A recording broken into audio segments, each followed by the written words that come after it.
Chapter 7 Human Rights. In the previous lessons, we have learnt about the different ways of establishing international peace and security. The preservation of human rights is another way of achieving the above goal. The idea that supports human rights is that every individual in the world has a right to live and develop himself or herself. The human and material loss caused by communal riots, racial conflicts and terrorist acts is much greater than that caused by wars. One can see that women, children and some marginalized social groups are exploited to a great extent. All this leads to unrest at the global level. There is an increase in the loss of human lives because we are indifferent about human rights and apathetic towards it. If we want to uproot terrorism and do away with exploitation and insecurity, there has to be an increased awareness about human rights. Everyone must make concrete efforts to protect human rights. Human rights, meaning and nature. Human rights refer to the right of every person to live a dignified life and develop himself without facing any discrimination on the basis of religion, gender, caste, race or country. Individuals get human rights from their birth itself. Since no government, organization or any other individual bestows these rights, no one has the authority to take away these rights.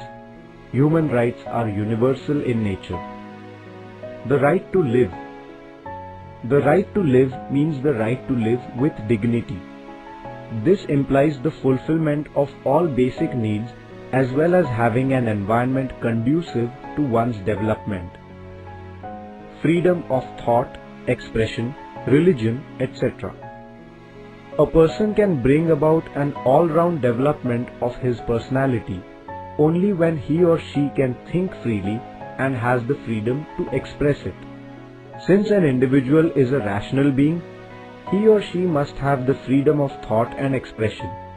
The freedom of religion is also an important human right. The right to acquire nationality. The right to acquire nationality is the right of an individual to get the status of a citizen in his or her country. As a citizen, an individual gets the political rights to vote, contest elections, etc. He or she gets an opportunity to participate in the affairs of the country. The right of protection against arrest and detention. It is against human rights to arrest or detain anyone without a proper reason.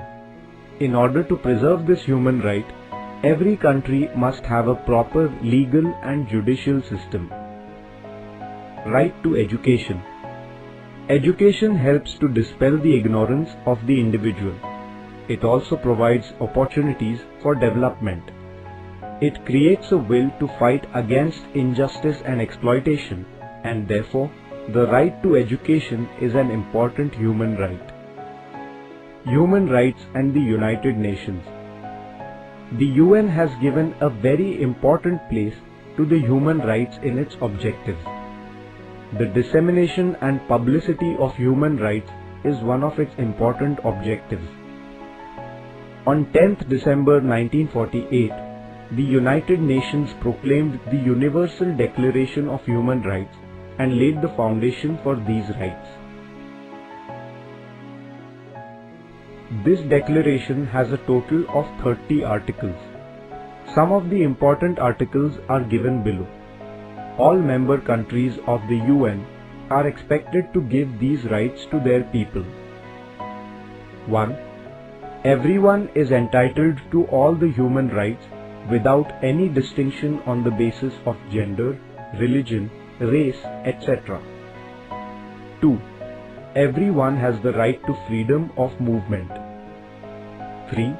If a person feels insecure in his country, then he has the right to seek asylum anywhere in the world.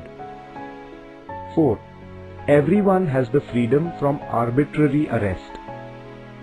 5. Everyone has the right to own property. 6. Everyone has the freedom of thought and religion. 7. Everyone has the right to freedom of association. 8. Everyone has the right to vote. 9. All men and women have the right to work and leisure. 10. Everyone has the right to primary education and enjoy the arts and literature. 11. Everyone has the freedom of occupation. 12. Everyone has the right to keep his or her personal life, dignity and status free from any kind of encroachment. It is necessary to establish organizations and create movements in order to nurture human rights and to avoid encroachments on them. This would help in preserving human rights in a more effective way. There are some voluntary organizations that are working at the international level in this context, as for example, Amnesty International, Human Rights Watch, etc. India and human rights. The Universal Declaration of Human Rights was proclaimed when the Indian Constitution was being drafted. India took cognizance of the same and brought in the spirit of the declaration in our Constitution. The human rights came to be included in the fundamental rights and directive principles of the state policy of the Constitution of India. National Human Rights Commission. India has devised many methods for the protection of human rights. One of these is the establishment of the National Human Rights Commission in 1993. Structure. There are 6 members and a chairperson in the National Human Rights Commission, NHRC. A retired judge of the Supreme Court is appointed as the chairperson of the commission. Judges from the Supreme Court or High Court, retired or in service, are appointed as members of the commission. The chairpersons of the National Commission for Minorities and National Commission for Women are members of this commission. Also, 2 experts who have actually worked in the field of protecting human rights are also members of the commission. Functions. This commission investigates into cases of violation of human rights anywhere in the country.